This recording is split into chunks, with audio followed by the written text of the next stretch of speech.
السلام علیکم۔ ترک ون اردو کی ایک اور نئی ویڈیو میں آپ کو خوش آمدید کہتے ہیں۔ ناظرین، آج کی ویڈیو ہے سلطنت عثمانیہ کی سیریز پر 5ویں قسط۔ ناظرین، آج کی ویڈیو میں سلطنت عثمانیہ کے 7ویں سلطان محمد فاتح کا ذکر کریں گے اور ان کی فتوحات اور کارناموں کا ذکر کریں گے۔ آتے ہیں آج کی ویڈیو کی طرف۔ ناظرین، سلطان محمد ثانی، جسے سلطان محمد فاتح کے نام سے بھی جانا جاتا ہے، عثمانی تاریخ کی ایک ممتاز شخصیت تھی۔ وہ 1432 میں ترکی کے شہر ایدرنا میں پیدا ہوئے۔ وہ اپنے والد کی وفات کے بعد 19 سال کی عمر میں سلطنت عثمانیہ کے سلطان بنے۔ سلطان محمد ایک دیندار مسلمان تھے اور اس کے عقیدے نے اس کی زندگی اور حکومت میں اہم کردار ادا کیا۔ سلطان محمد کی پرورش مذہبی طور پر متنوع ماحول میں ہوئی۔ ان کی ماں ایک عیسائی خاتون تھیں اور ان کے والد مسلمان تھے۔ اس کے باوجود انہوں نے مذہب اسلام کو قبول کیا اور اپنے ایمان کو بہت سنجیدگی سے لیا۔ سلطان محمد ایک پرہیزگار انسان تھے اور نماز کے لیے وقف ہونے کے لیے جانے جاتے تھے۔ اکثر عبادت اور غور و فکر میں طویل وقت گزارتے تھے۔ سلطان محمد کی تقویٰ کی سب سے نمایاں مثالوں میں سے ایک مساجد اور دیگر مذہبی عمارتوں کی تعمیر کے لیے ان کی لگن تھی۔ سلطان محمد نے اپنے دور حکومت میں بہت سی مساجد تعمیر کی اور ان کی نگرانی بھی کی، جن میں استنبول کی مشہور مسجد فاتحہ بھی شامل تھی۔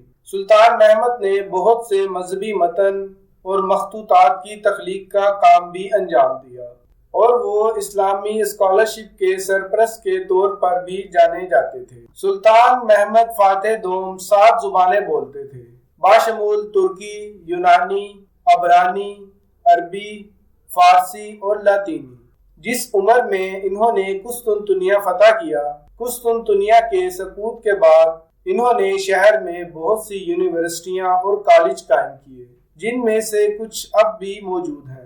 ناظرین، اگر آپ ہمارے چینل پر نئے ہیں تو ہمارے چینل کو سبسکرائب کریں اور ساتھ لگے بیل آئیکن پر بھی کلک کریں تاکہ ہماری ہر آنے والی نئی ویڈیو سے باخبر رہ سکیں۔ ناظرین، اگر آپ ترکی کے تمام تاریخی ڈرامے اردو ترجمے کے ساتھ دیکھنا چاہتے ہیں تو اپنے موبائل یا لیپ ٹاپ میں موجود پلے اسٹور پر جائیں اور سرچ کے آپشن میں لکھیں مکی ٹی وی آفیشیل ایپ اور اس ایپ کو ڈاؤن لوڈ کریں۔ اس ایپ میں آپ کو تمام تاریخی ڈرامے اردو ترجمے کے ساتھ ملیں گے اور اس ایپ کا لنک ویڈیو کی ڈسکرپشن میں بھی موجود ہے۔ قسطنطنیہ کا محاصرہ 54 دن تک جاری رہا۔ 22 اپریل کو سلطان محمد فاتح دوم نے اپنے ہلکے جنگی جہازوں کو گلاٹا کے ارد گرد اور گولڈن ہارن کے شمالی ساحل پر لے جایا گیا۔ باسفورس سے لکڑی کے ساتھ ایک میل کا تھوڑا سا راستہ ہموار کرنے کے بعد اپنے جنگی جہاز دوسری طرف منتقل کر دیے گئے۔ اس طرح بازنطینیوں نے اپنی فوجیں دیواروں کے ایک طویل حصے پر پھیلا دیں۔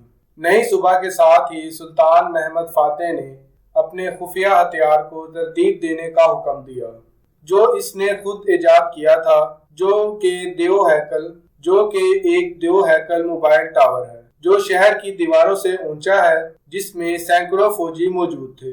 اس سے بازنطینیوں میں خوف پھیل گیا، جس کی وجہ سے وہ یہ ماننے لگے کہ مسلمان اپنی لڑائیوں میں شیطان کا استعمال کر رہے ہیں۔ مسلمانوں نے درمیانی دیواریں توڑ دیں، شہر کی مزاحمت کمزور پڑنے لگی۔ جب کہ رات ہوئی تھی، بازنطینی خوف سے بھر گئے تھے، جس کی وجہ سے وہ اپنی رات اپنے گرجا گھروں میں گزارتے تھے اور اپنے رب سے دعا کرتے تھے۔ وہ قسطنطنیہ کو بچانے کے لیے نیلے فرشتے ان کی مدد کے لیے بھیجے۔ جبکہ سلطان محمد فاتح نے اپنی رات اپنی فوجوں کو رسول اللہ صلی اللہ علیہ وسلم کی حدیث یاد دلانے اور اللہ سے فتح کی دعا کرتے ہوئے گزاری۔ جیسے ہی نئی صبح ہوئی، فوجیوں نے اپنا عام حملہ شروع کر دیا۔ مسلمانوں کی فوج نے حملہ کیا اور کچھ مجاہدین شہر میں داخل ہونے میں کامیاب ہو گئے۔ سب سے پہلے اس میں داخل ہونے والے مجاہد حسن اولو بدی تھے۔ البتہ ہر طرف سے ان پر تیروں کی بارش ہوئی اور وہ سب شہید ہو گئے۔ اس جنگ میں قائد کا اہم کردار سامنے آیا کیونکہ سلطان محمد فاتح نے جنگ احد کے دوران اللہ کے رسول صلی اللہ علیہ وسلم سے مثال لیتے ہوئے اپنے سپاہیوں سے بات کی اور بہادری کی مثال پیش کی، چند لفظوں میں یہ کہتے ہوئے کہ بیٹو حاضر ہوں، میں اللہ کی راہ میں موت کے لیے تیار ہوں، لہٰذا جو شہادت چاہتا ہے وہ میرے ساتھ ہے۔ مسلمانوں نے اپنے قائد کی پیروی کی، جیسے ڈیم سے آنے والے سیلاب کفر کی راہ میں حائل رکاوٹوں کو پھاڑ دیتے ہیں، یہاں تک کہ وہ شہر میں داخل ہوئے اور وہاں کلمہ توحید بلند کیا۔ قسطنطنیہ کی فتح کے بعد سلطان محمد نے حکم دیا کہ ہاگیا صوفیہ ایک عیسائی چرچ تھا، اس کو ایک مسجد میں تبدیل کر دیا جائے، جو کہ عیسائی بزنطینی سلطنت پر سلطنت عثمانیہ کے غلبے کی علامت بنی ہوئی ہے۔ اپنی عسکری اور مذہبی کامیابیوں کے علاوہ سلطان محمد فنون اور علوم کا سرپرست بھی تھا۔ اس نے اپنے دور حکومت میں بہت سے فنکاروں، ادیبوں اور اسکالرز کی حمایت کی، اور اس کا دربار اپنی ثقافتی کامیابیوں کے لیے جانا جاتا تھا۔ سلطان محمد خود ایک ماہر خطاط اور شاعر تھے، اور انہوں نے اسلامی الہیات اور فلسفہ پر بہت سے کام لکھے۔ آخر میں سلطان محمد فاتح کی عقیدے نے ان کی زندگی اور دور حکومت میں اہم کردار ادا کیا۔ وہ ایک متقی اور پرہیزگار مسلمان تھا، جو مساجد اور دیگر مذہبی عمارتوں کی تعمیر، اسلامی علم کے پھیلاؤ اور مسلم کمیونٹیز کے تحفظ کے لیے وقف تھا۔ سلطان محمد نے خود کو اسلام کے محافظ کے طور پر بھی دیکھا، اور اس کی فتوحات اس کے مذہبی عقائد سے متاثر تھی۔ مئی 1481 کو سلطان محمد فاتح 39 سال کی عمر میں انتقال کر گئے۔ مصر، اٹلی اور بحریہ روم میں مہارت ادھوری رہ گئی۔ انہوں نے غزہ کی جنگ، جہاد یعنی اسلامی جنگ، بغیر کسی وقفے کے اس حد تک لڑی تھی کہ ایک معاصرہ مورخ کو بھی ضرورت سے زیادہ معلوم ہوتا تھا۔